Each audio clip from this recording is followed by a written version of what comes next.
People take me or leave me. I mean, I'm just Ozzy Osbourne, and I always will be Ozzy Osbourne. Exclusive with Sharon and Ozzy Osbourne, their first TV interview since Ozzy's recovery from a major operation. Chris Conley sat down with them, and he 40 years of, my life.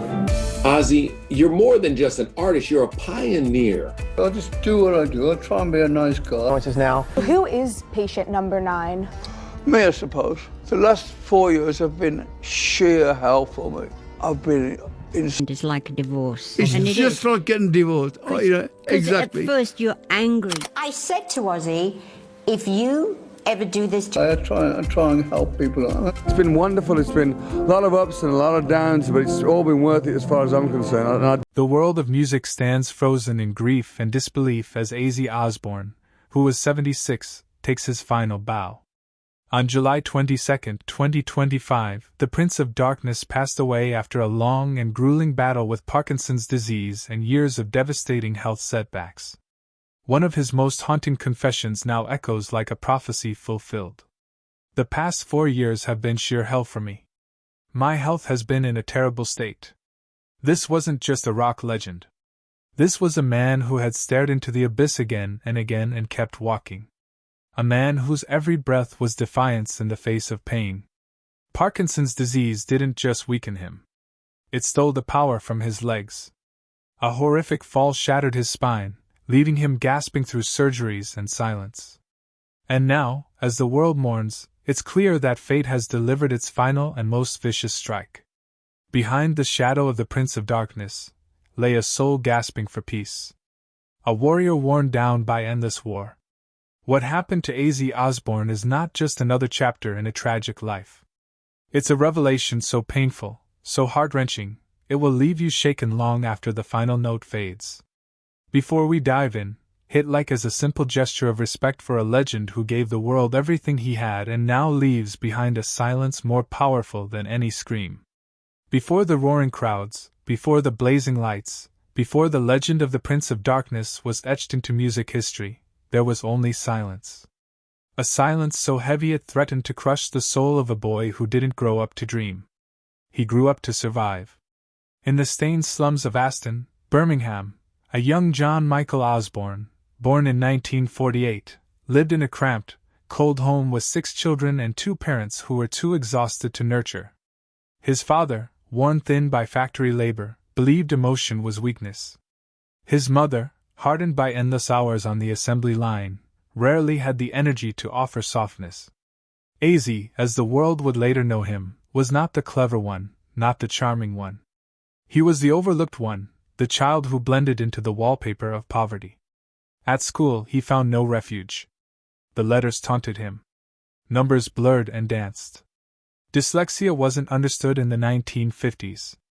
It was mistaken for stupidity.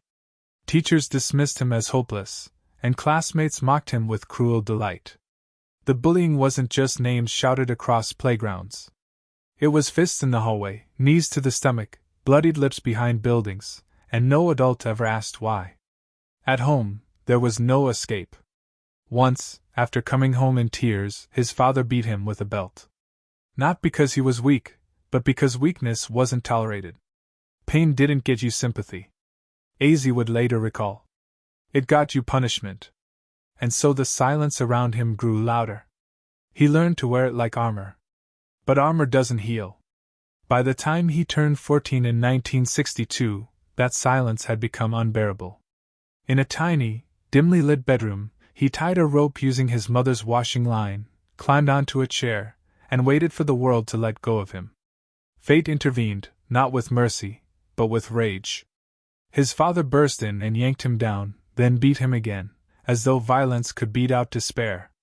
Something in him cracked that day, or maybe something finally calcified. He stopped trying at school, stopped speaking unless required. He drifted through adolescence with the blank stare of someone already halfway gone. The sound of laughter became foreign. The mirror showed a boy already fading. At 15, he dropped out with no qualifications, no purpose, and no plan. He worked where he could, at a slaughterhouse, on construction sites, in factories tuning car horns. But he was too distracted, too awkward, too broken for any of it to last. Each job ended the same: fired, forgotten, alone. By 17, hunger gnawed at him. Not metaphorical, but real physical hunger. His shoes had holes. His shirts hung in threads. And his hope was a crumpled thing he no longer bothered to hold. He was running out of oxygen. Not just in his lungs, but in his life. When desperation hit, it didn't whisper. It screamed. In 1965, a botched burglary landed him in Winston Green Prison. Behind those walls, reality hit like iron. In one terrifying encounter, he was attacked by another inmate. And he fought back the only way he knew how, with a metal chamber pot. It wasn't bravery. It was survival. But even in that darkness, a spark refused to die. One afternoon, the Beatles' She Loves You crackled through a prison radio, and something ignited. For the first time, Ozzy didn't want to disappear. He wanted to be seen, to be heard, to live out loud. That moment changed me, he would later say. I didn't know how to play anything, but I knew I needed to be on stage. I needed to scream louder than the pain inside me. That scream became his salvation. Not success, not yet, but a reason to keep going. In that moment, in that prison, the boy who had once begged the world to let him go made a vow. He would not die forgotten in Birmingham. He would be loud. He would be terrifying. He would be unforgettable. And from that decision, a legend began to rise. Not from peace or privilege, but from the ashes of despair, where pain forged a voice that would one day shake the world. The shadows of his troubled youth had barely begun to lift when something extraordinary pierced through the silence of despair. A sound, a calling that would anchor his soul for decades to come. Ozzy Osbourne, newly released from Winston Green Prison in 1965 at just 17, wasn't searching for redemption. He was simply drifting through a world that had already decided he wouldn't matter.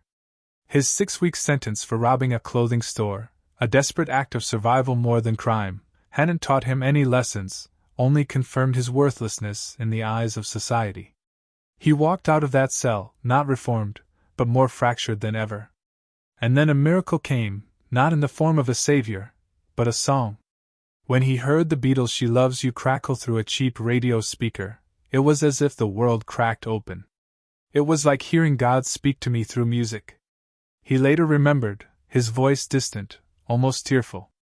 That moment didn't erase the bruises on his back or the fear in his bones, but it gave him a vision. He didn't know how, but he knew he had to make music. Not polished music, not perfect music, but music that screamed. That screamed louder than the pain he had carried for so long, that screamed louder than the silence of his childhood, that screamed louder than the darkness he almost gave into. In a tiny, dimly lit bedroom, he tied a rope using his mother's washing line, climbed onto a chair, and waited for the world to let go of him. And now, just 2 years later, he was hearing a reason not to. By 1968, that scream had found its echo. A modest newspaper ad seeking a vocalist led him to a rundown rehearsal room in Birmingham, where he met 3 other haunted men. Tony Iommi, a guitarist whose missing fingertips couldn't blunt the fury in his riffs. Geezer Butler, a bassist whose fascination with the occult gave their sound its unease, and Bill Ward, a drummer who played like thunder trapped in human skin. They called themselves Earth at first, but a chance encounter with a horror film marquee, Black Sabbath, sparked something more than a name. It became a purpose.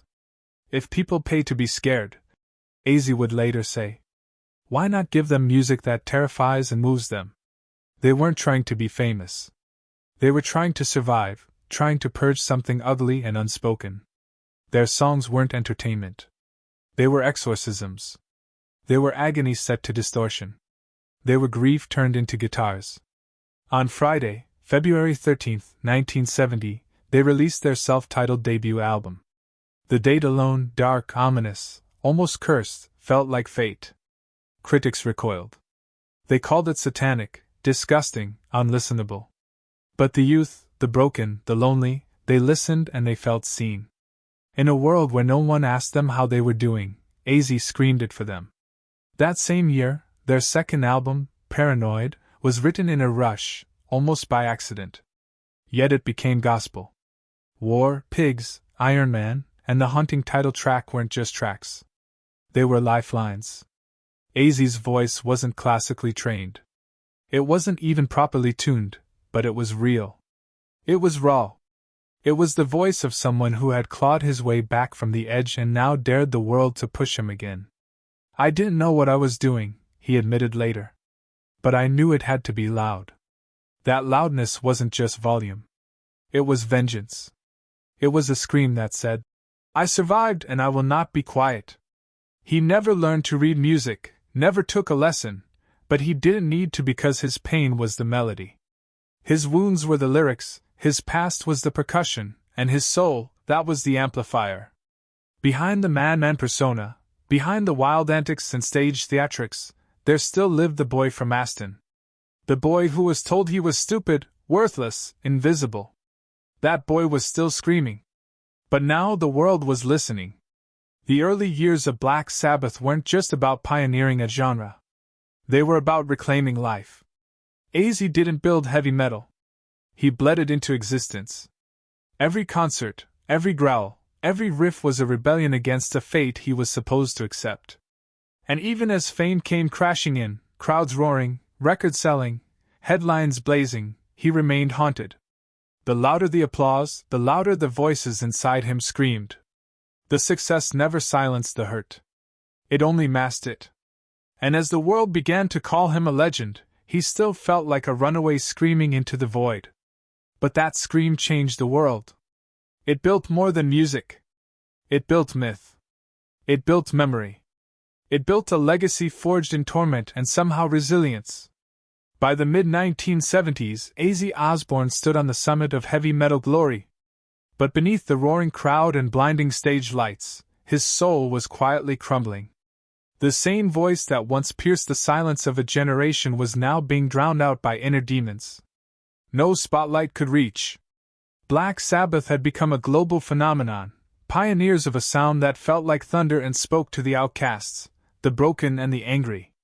But for Ozzy, the louder the music grew, the more deafening his emptiness became. Behind closed doors, he was unraveling, gripped by a storm of destructive habits, haunted by childhood wounds that had never truly healed, and numbed by the crushing weight of fame. Album after album, like Paranoid in 1970 and Sabbath, Bloody Sabbath in 1973 elevated the band to iconic status. But Ozzy was slipping into shadows. Even the stage lights couldn't chase away. His bandmates began noticing the missed rehearsals, the incoherent ramblings, the spark dimming behind his wild eyes. Tony Iommi, once his brother in riffs, grew cold. The air between them thickened with unspoken blame and exhausted silence. Then in 1979 came the final betrayal. They fired him, not face to face, not with dignity. They sent someone else to do it, Ozzy would later recall with the weight of abandonment in his voice. They didn't even have the balls to tell me themselves. That was my band. It wasn't just a career shattered. It was a sanctuary torn from him. Black Sabbath was more than music to Ozzy. It was the one place where chaos made sense.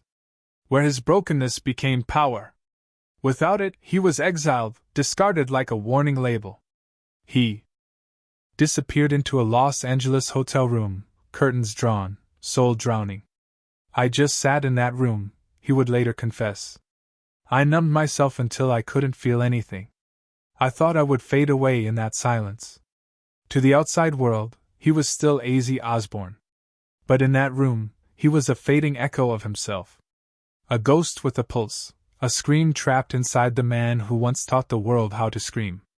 But legends don't vanish. They transform. And in Ozzy's darkest hour, something stirred in the ashes. Sharon Arden, daughter of Sabbath's former manager, saw more than a fallen icon.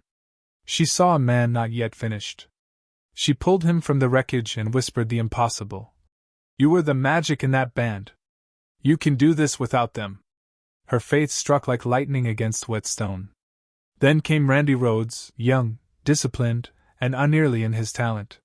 His guitar didn't just play, it wept, soared, and screamed. To Ozzy, Randy was not just a bandmate.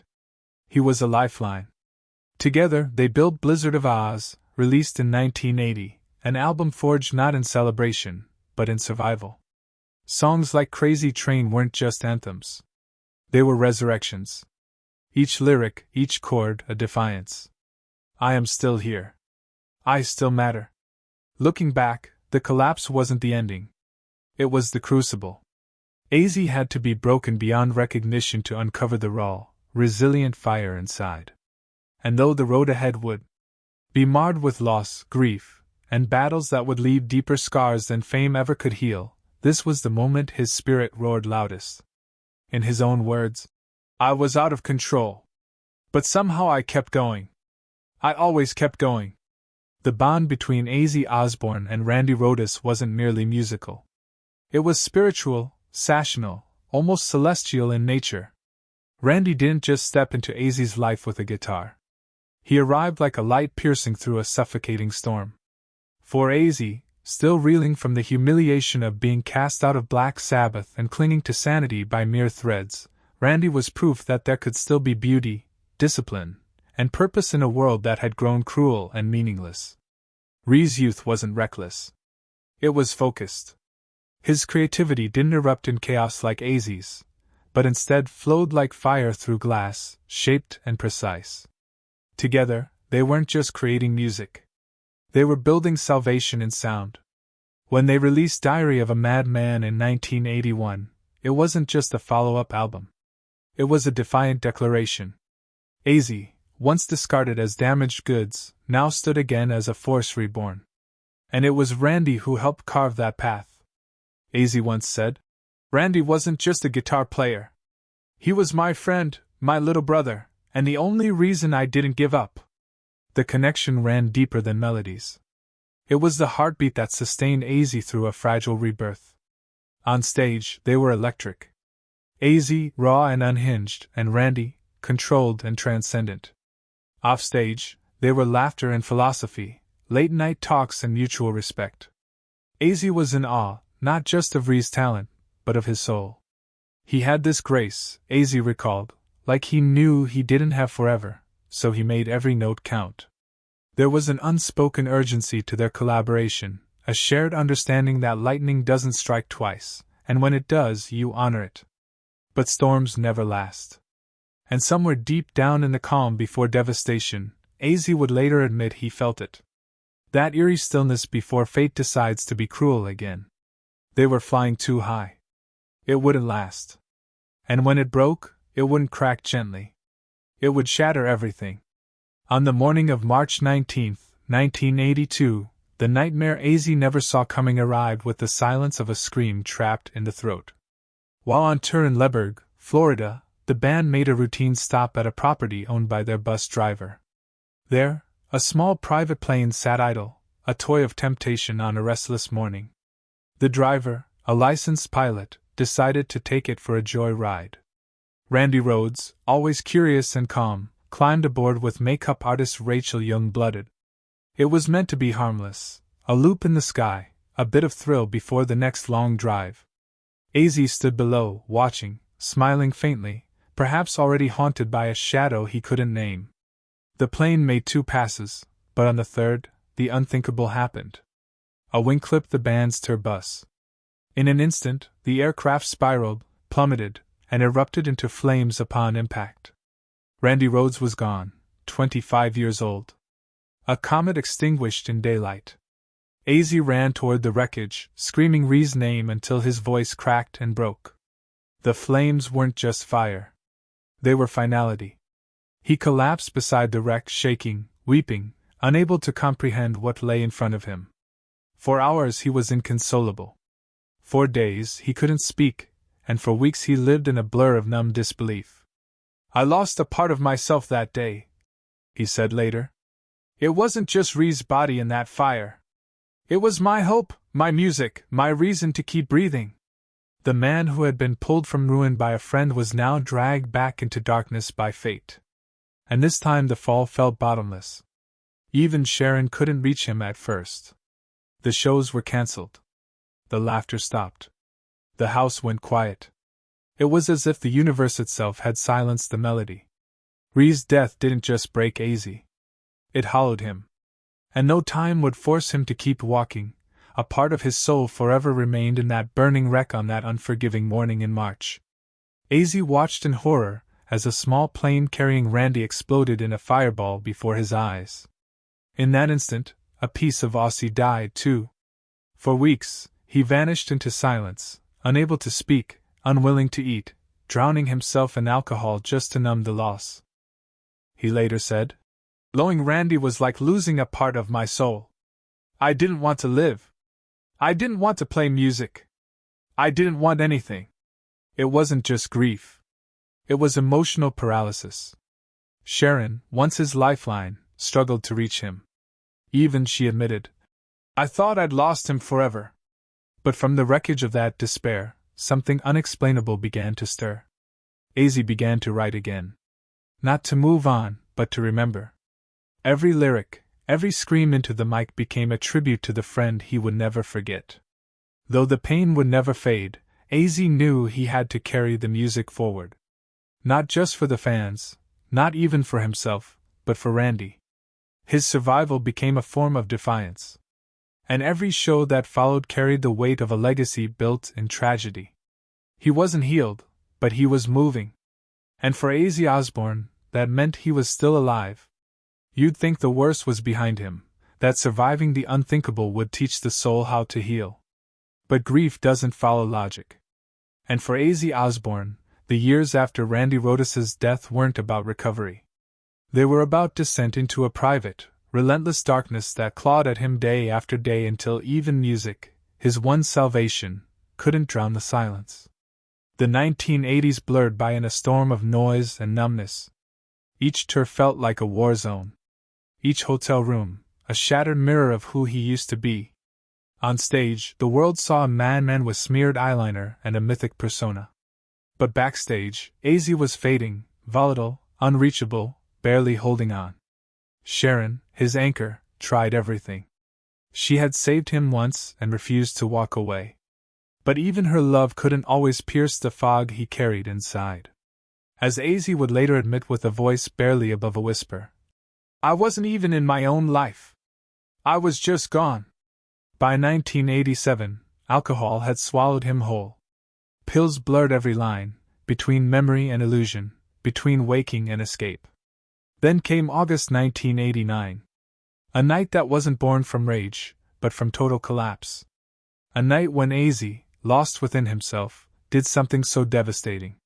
It shook the foundation of everything he loved. In a haze he barely remembers.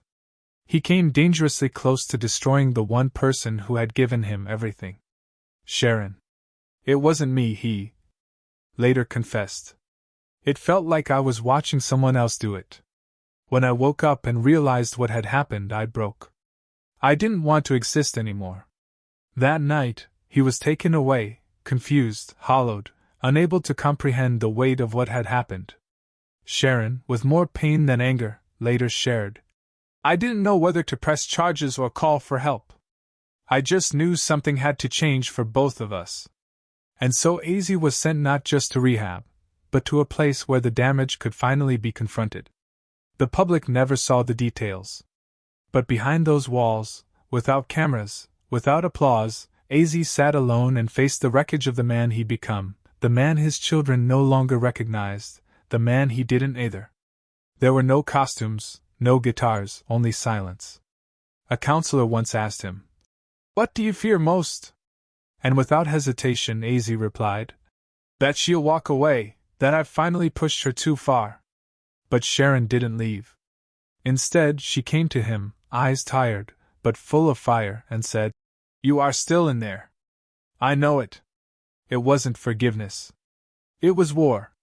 Every day in that center, Ozzy fought not for fame, not even for redemption, but for the right to keep the love he nearly lost. The battle was brutal. He didn't walk out healed, but he walked out changed, thinner, quieter, haunted, but also aware finally of how far he had fallen and how precious it was to rise. Years later, in his own words, he would say, "That was when I realized I couldn't keep falling and pretend it was flying. I had to choose to live." After the storm came not peace, but a silence so heavy it pressed down like grief itself. A silence not of calm, but of vacancy. Ozzy Osbourne, stripped of bravado, stripped of performance, stood at the edge of the life he'd wrecked, uncertain whether the man he once was still existed beneath the debris. In 1989, after the harrowing night when he nearly lost himself to the darkest version of who he had become, when the woman who had saved him became a victim of his unraveling, Ozzy was arrested and sent not to prison, but to a psychiatric facility. It wasn't condemnation. It was his final reprieve. Inside those walls, there was no music, no lights, no screaming crowds. There was only a man, hollowed by guilt and drenched in shame, who barely spoke for weeks. The iconic voice of heavy metal had become a whisper in a dim hallway of recovery, echoing only with regret. But outside those walls, Sharon waited.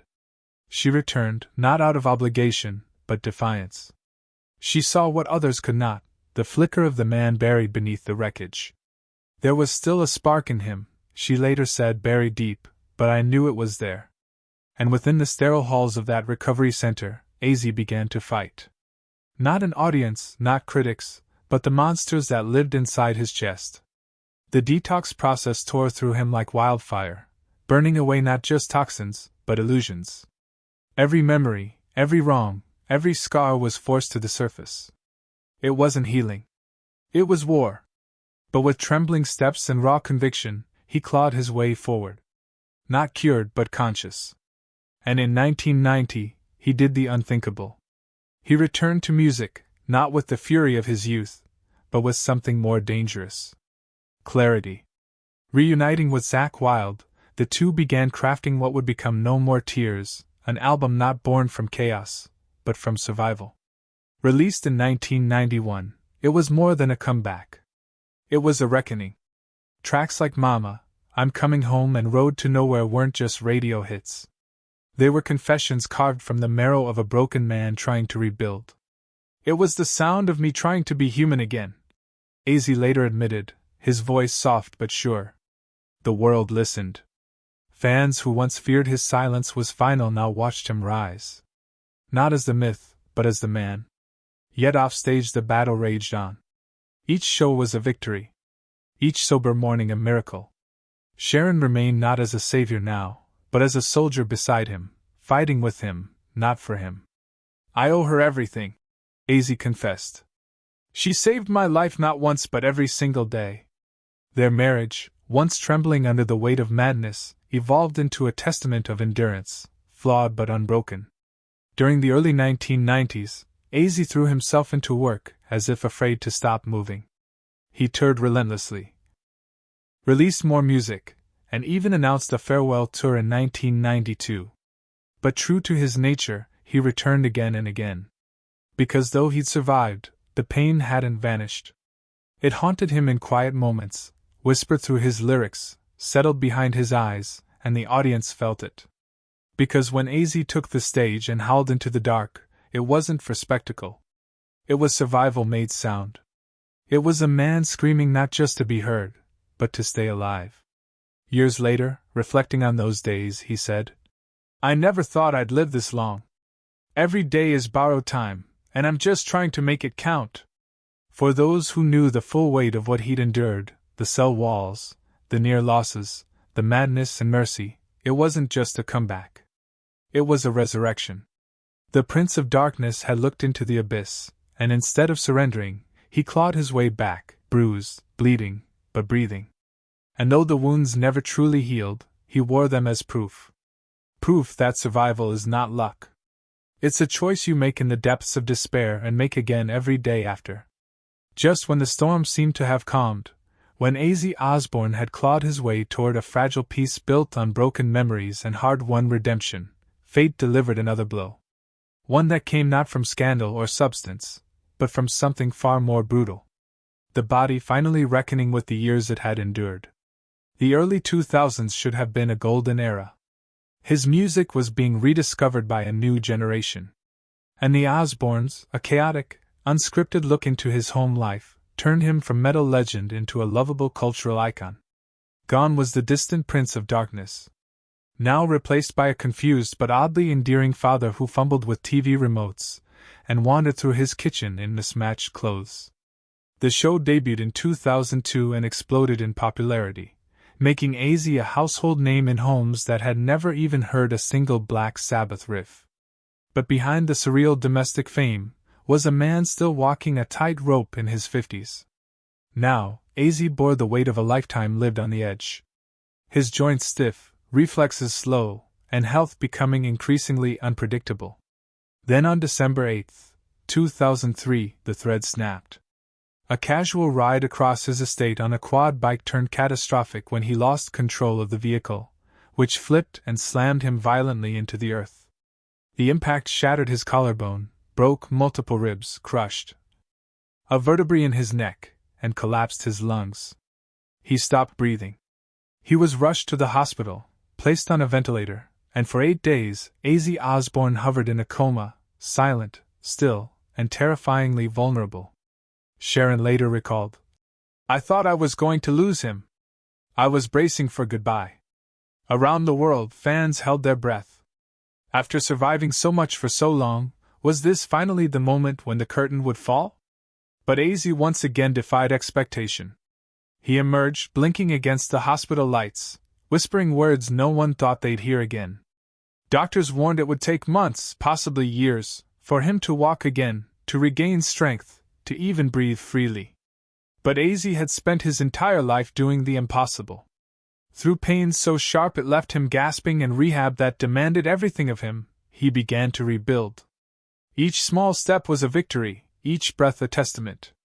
And in 2004, just months later, he walked onto the stage at the Bridie Awards to thunderous applause. Not just from fans, but from a world that had watched him tumble and rise again and again. Still, the accident left behind scars no X-ray could detect. Chronic pain became a constant whisper, and some days, even moving, was a mountain. "I wake up and it hurts," Ozzy admitted. "But I'm still breathing. That's enough." It's this quiet, weary resilience, less a roar now and more a low, stubborn growl that defines Ozzy's later years. His strength doesn't come from loud guitars or pyrotechnics. It comes from refusing to stop, even when everything hurts, from daring to rise again when staying down would be easier. He had turned survival into an art and pain into poetry. And as he stepped back into the spotlight, slower but unbowed, one thing became clear. Some legends don't burn out, they outlast the fire. Just when Ozzy Osbourne believed he had endured every torment life could inflict, when the storm seemed to have passed and the scars had finally settled into silence, the year 2019 descended with a merciless cruelty that eclipsed even his darkest days. There were no flashing lights this time, no thunderous crowds to drown out the fear, just a quiet day at home and a single misstep that changed everything. One fall, seemingly minor, became a catastrophe. The very metal rods that had been fused into his spine after the near-fatal quad bike crash in 2003 were dislodged in an instant. It was as if the past had returned, not with memories, but with vengeance, ripping open wounds, both physical and emotional, dragging him back into a kind of agony that defied description. Ozzy later whispered in an interview, voice barely steady, that it was pain beyond anything I've ever felt. A statement chilling in its weight, coming from a man who had already endured a lifetime of torment. But the fall was not the end. It was only the beginning of a new cruel chapter. Not long after, doctors delivered a second soul-crushing blow. A diagnosis of Parkinson's disease. A silent, relentless enemy that didn't strike all at once, but eroded slowly, crewed the very core of what it meant to move, to stand tall, to be free. For Ozzy, who had once commanded the stage with uncontainable energy and fire, it felt like the theft of his identity. The tremors began. His balance faltered. And then came the public confession, raw and unfiltered. "I can't walk properly these days. I'm just wobbling." No masks, no rock star persona, just a man stripped down to truth. His words carried not just honesty, but heartbreak. This wasn't simply a diagnosis. It was a reckoning. The world that once watched him defy death now saw him face something more intimate. Time itself. "These past few years have been sheer misery," he said in his final years. The words heavy with fatigue and sorrow. The pain, the fear, the sense of losing control. It wasn't theatrical. It was real. Sharon stood beside him just as she always had. But even her unwavering devotion couldn't stop the quiet advance of the illness that slowly, mercilessly changed the man she loved. And through it all, AZ battled not only his body, but his guilt. He had hidden the truth from fans for a time, worried not for his image, but for their hearts. He didn't want to disappoint the very people who had given him strength across decades. But when the truth came out, the world didn't recoil. It reached back. Fans rallied. They saw not weakness, but incredible strength in the man who dared to bear his suffering. And still, despite the chaos in his bones, the tremble in his voice, he created. In 2020, he released Ordinary Man, an album haunted by pain, yes, but also filled with something radiant. Defiance. It wasn't just music. It was a statement carved in grief and grit, saying, "I'm still here. I still have something to say."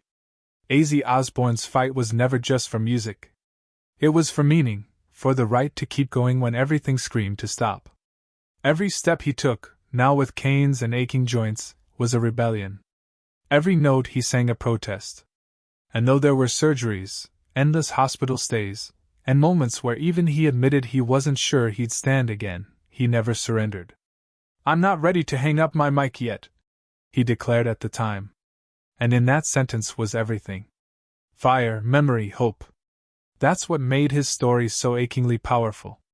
Not the fame, not the legacy, but the way he rose again and again, even when every part of him had reason not to. In the final stretch of his life, Ozzy Osbourne, worn by time, but never erased by it, reminded the world of one final truth. True legends don't vanish quietly. They leave echoes. And now, though the lights have faded, that echo, raw, imperfect human, keeps on roaring. At 76, the darkness that once surrounded Ozzy Osbourne no longer came from pyrotechnics or stage lights. It came from something quieter, colder, and far more relentless. Time. In his final years, his battle with Parkinson's disease had intensified, reshaping every corner of his life. The once unshakable Prince of Darkness woke to hands that trembled without warning, legs that faltered beneath him, and a voice that had once shattered stadiums now reduced to a fragile echo. Each day began with uncertainty. On some mornings, he stared into the mirror and didn't quite recognize the man looking back. But even in that frailty, he refused to surrender. "There are days I wake up and don't recognize myself," he once said. "But I'm still fighting. I'm not done yet." His world had narrowed. Less about arenas and more about survival. Daily therapy sessions, carefully timed. Medications, physical support systems, and round-the-clock care came to define the rhythm of his days. Sharon, the woman who had stood by him through every collapse and every resurrection, remained at his side. Not just a partner, but his pillar of strength. Their home in Buckinghamshire was no longer just a home. It became a sanctuary adapted to meet the needs of a man who once roared across stages but now moved with quiet caution. Railings lined the hallways, ramps replaced stairs, and every corner whispered of adaptation. And yet within those walls, AZ still chased fragments of who he had been. On better days he would sit in the garden, headphones on, listening to the riffs that had built his world. Sometimes he stepped into his home studio, not to record for fans, but to remember the man who had once lived inside the music. Though his body grew weaker, his mind remained sharp. He still joked, still cursed, still surprised interviewers with flashes of dark humor and profound honesty. When he spoke of death, it was without fear. "It's just the next tour," he once said, but without the sound check. That was AZ, irreverent, defiant, even in decline. But beneath the bravado lay a quiet acceptance. He had cancelled all remaining shows. The stage was behind him, and yet in true Osbourne fashion, he refused to let that be the final note. Instead, he crafted his farewell with grace and grit. A quiet exit for a man whose life had been anything but. His legacy, now etched in pain and perseverance, continues to resonate louder than any encore. Ozzy no longer performs. But in that final stretch of life, in each breath, each memory, each whispered lyric, he proved one final truth. Legends don't die with the music. They live on in the silence that follows. On July 5, 2025, something happened that felt less like a concert and more like a closing prayer for a generation. Ozzy Osbourne, flanked by the original members of Black Sabbath, returned to the very soil that gave birth to the legend, Birmingham. They called it back to the beginning, but what unfolded felt more like the edge of an ending. Over 40,000 fans packed the arena while nearly 6 million more watched from across the world. The moment Ozzy appeared slowly, leaning on a cane with Sharon by his side, the crowd fell silent, not out of restraint, but reverence. It wasn't just a performance. It was a farewell forged in tremors, both physical and emotional. His voice cracked with age. His hands shook. But when the first notes rang out, time blurred. Every lyric bled with memory. Every riff felt like a resurrection. "This is it," he whispered, and you could hear hearts break in unison. "This may well be the last time I ever stand on a stage," he said later. Not with sorrow, but with serene finality.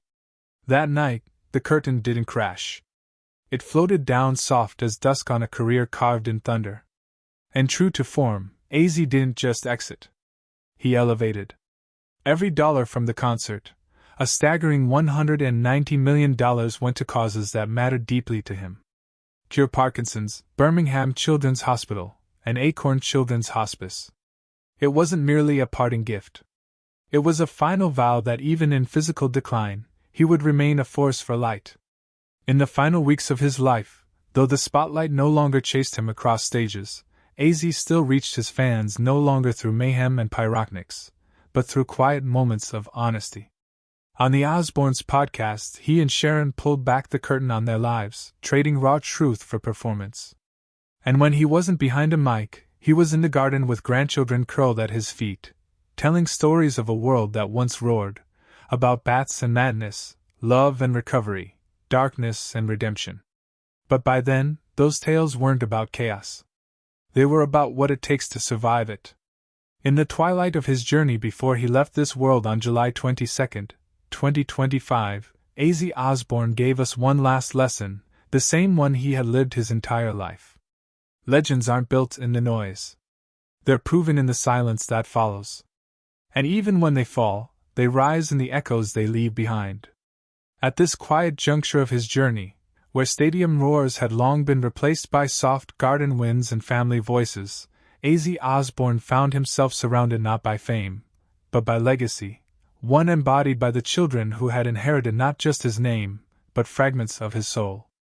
Amy Osbourne, his eldest, born in 1983, chose to walk a solitary path, rejecting the glare of reality television to nurture her own music under the moniker of proving that silence can be as powerful as any scream. Kelly Osbourne, born in 1984, became the mirror of Ozzy's resilience, irreverent yet graceful, outspoken yet grounded. A singer, designer, and media personality, she honored her father's impact with every step she took, even as she fiercely built a space all her own. Jack Osbourne, the youngest from his marriage with Sharon, emerged from reality TV adolescence to become a serious documentary producer, often delving into the mysterious and supernatural. But beyond his career, Jack became his father's steady presence, accompanying him to hospital visits, overseeing business decisions, and helping to carry the weight of a legacy too heavy for one man alone. From Ozzy's first marriage to Thelma, Riley came Jessica and Louis. Two names that remained outside the public spotlight, but very much within the constellation of Ozzy's world. While they kept their lives private, their connection to the family never frayed. Ozzy's bond with all his children, especially Kelly and Jack, pulsed through his public moments.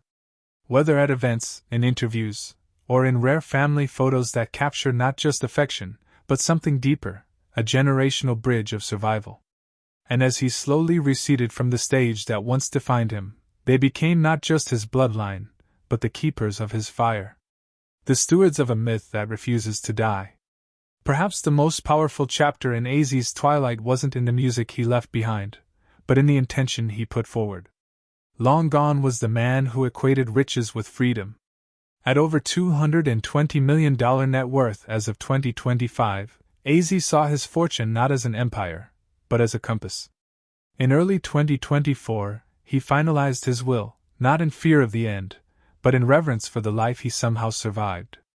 Sharon and the 5 children would inherit his estate with clearly structured trusts for his grandchildren's health and education. But what distinguished this will from any rock star cliché was what lay beyond the bloodlines. A vast portion of his estate was allocated to the causes that once saved him when nothing else could. Mental health initiatives tailored for musicians, addiction rehabilitation programs, education grants for working-class youth who dream in chords and distortion, and even lifelong funding for animal rescue shelters. Because even in chaos, AZ always loved the quiet loyalty of dogs. "They gave me back to myself," he once wrote in a private note now attached to the will. "So I owe them the rest of me." Sharon confirmed that this note would be read aloud when the time came. An echo of a man who once screamed into the void and now leaves behind a vow. In a final act of devotion, AZ requested that royalties from his solo work continue to feed these causes long after he was gone. "Music saved me. Maybe it'll save someone else," he said. 10 words that encapsulated a lifetime.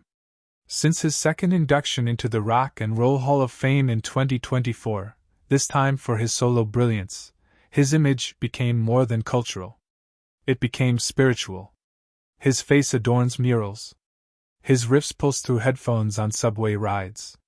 His lyrics are quoted by professors and tattooed by fans. But the truest tribute isn't in platinum records. It's in the people who chose to fight because he did. Ozzy Osbourne, the madman who once bit bats and defied death, now rests at peace. No longer raging against the dying of the light. He faced it and walked into it, not with fear, but with a heart full of memory and defiance. If these words stirred something in you, if a part of your youth or pain or survival is somehow tied to the sound of his voice, leave a comment, share a memory, or simply say thank you. Because AZ's legacy isn't just a history of chaos. It's proof that even the most broken souls can leave the world burning brighter than they found it. Rest now, AZ. May the noise finally fade. And may the silence bring you peace. Now in the place he's gone to, there is no more pain, no more surgeries, no more Parkinson's, only light, distant echoes of guitars, and a timeless realm where legends no longer have to fight. Rest easy, AZ. You've earned this peace after a lifetime of screaming through agony and living with all your heart for those who had lost their way.